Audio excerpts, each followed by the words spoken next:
Hello, I'm sitting here in my office and I just wanted to give some information regarding the Tea Party. I have no affiliation to the Tea Party. I was just going to give my own view about it and based upon what they feel they're trying to promote, and you can come to your own conclusions. Basically, the Tea Party came about because of the out of control spending by Washington. I don't think it has a Republican affiliation, but I think it's really a fiscal party that wants to see some things. But they have, I think, 5 or 6 points that I have on a piece of paper here, and I'm going to go through each one very quickly and very individually. First one is to prevent any future raising of the debt ceiling, which I don't think is a bad idea. Let's not raise the debt ceiling. Let's get our budget under control. Let's get our spending under control. If you have a household and you're spending too much, you don't raise your credit limit. You figure out a way to decrease your spending. So I think that that's not a bad plan. And anyone that does isn't fiscally responsible. Second is to fully defund and repeal Obamacare. I think Obamacare is overkill. I think that there was a need for people who have pre-existing conditions that couldn't get insurance. You absolutely have to take care of that segment of the population.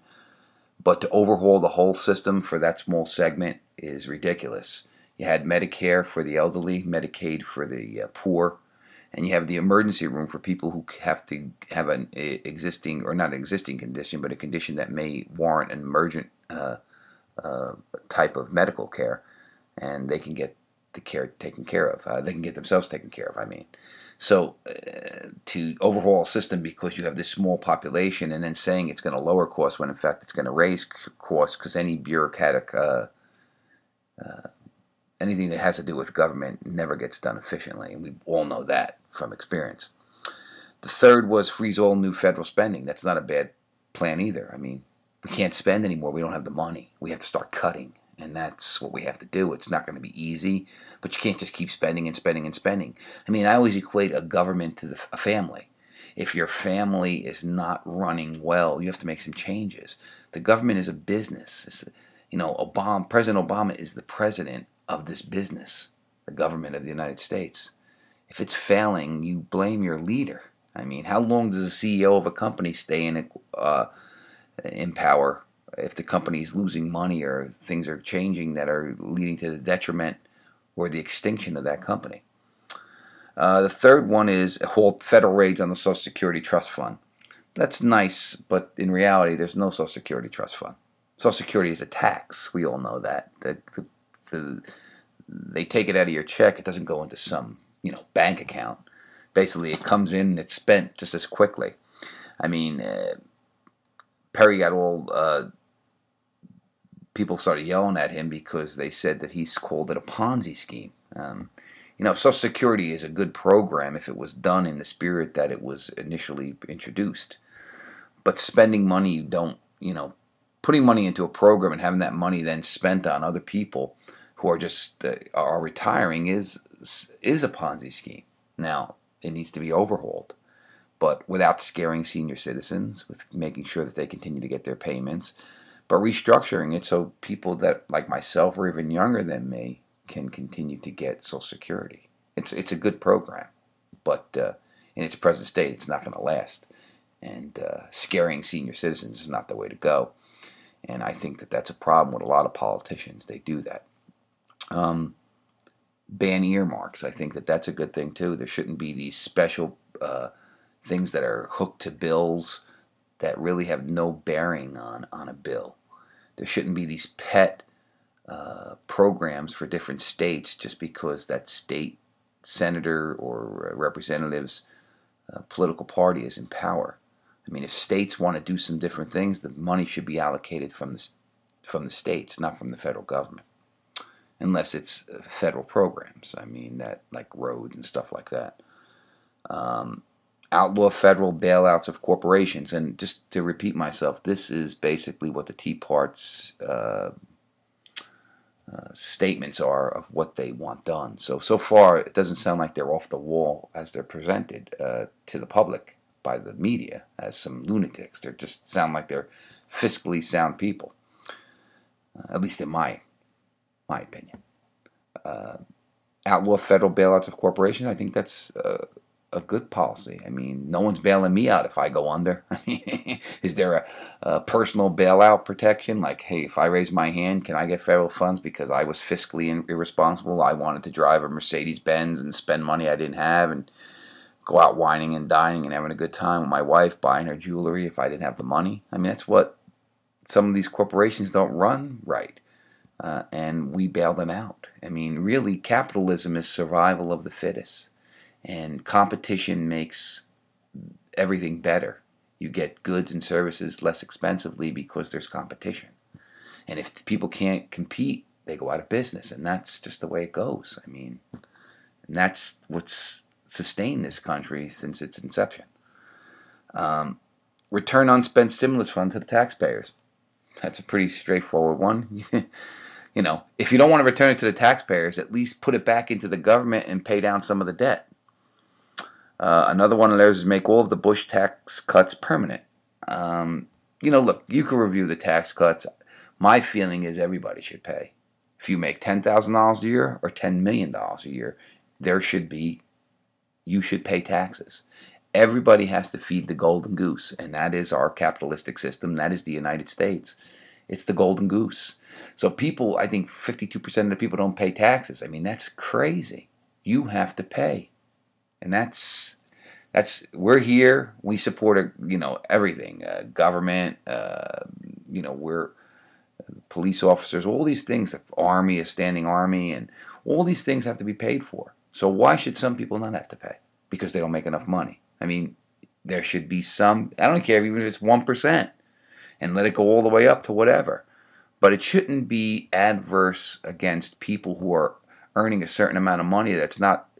It's not enticing to them to go and try to earn more because it's going to be taxed away, or the additional monies that they earn are going to be, they're going to have to pay it in income tax. It's just ridiculous. There's no incentive, and if people don't have it, are not incentivized, they're not going to work. And our country, the greatest nation ever in the history of the world, was built on this initiative of people going out there and working hard, knowing that they can get ahead.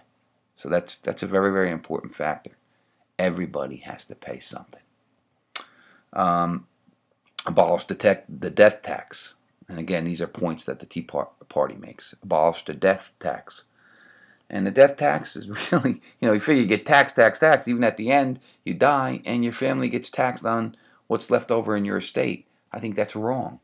The government doesn't have to take their last hit. They've hit you all along. That money should be dispersed amongst your heirs according to your will. There shouldn't be any death tax. I agree with that 110%. Utilize our own natural resources for our energy needs.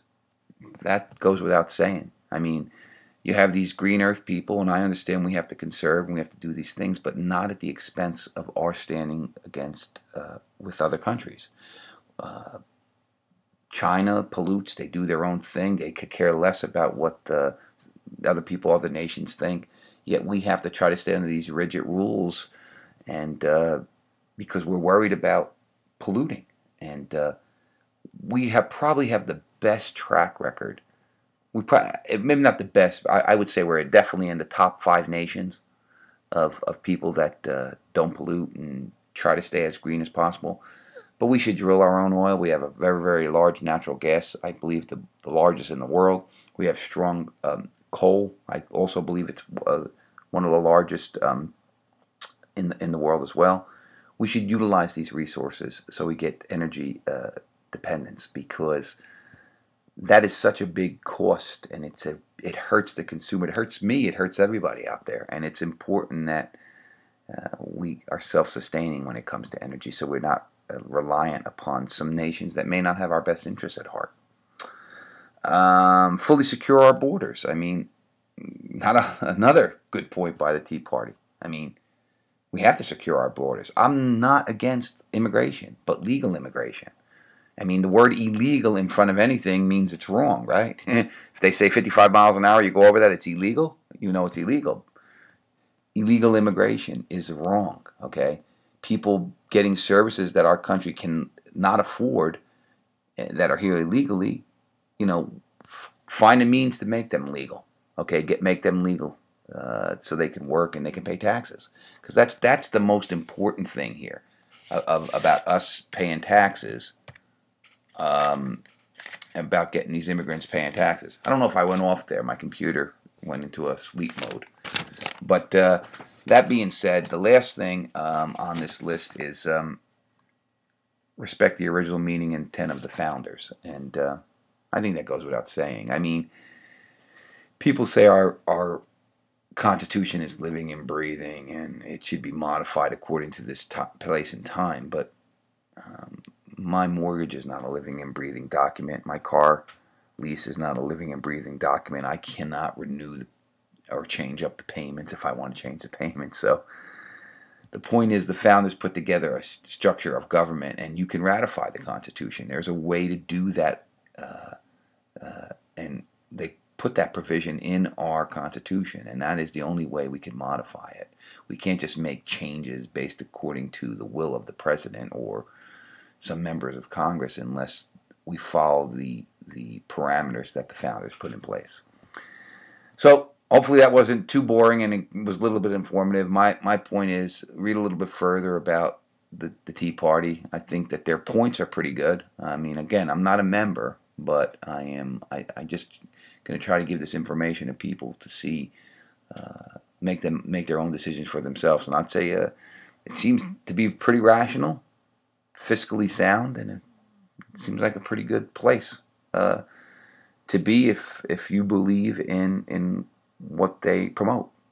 Okay, so I'm Bill Del Russo, and I look forward to speaking to you again, and thanks for your time.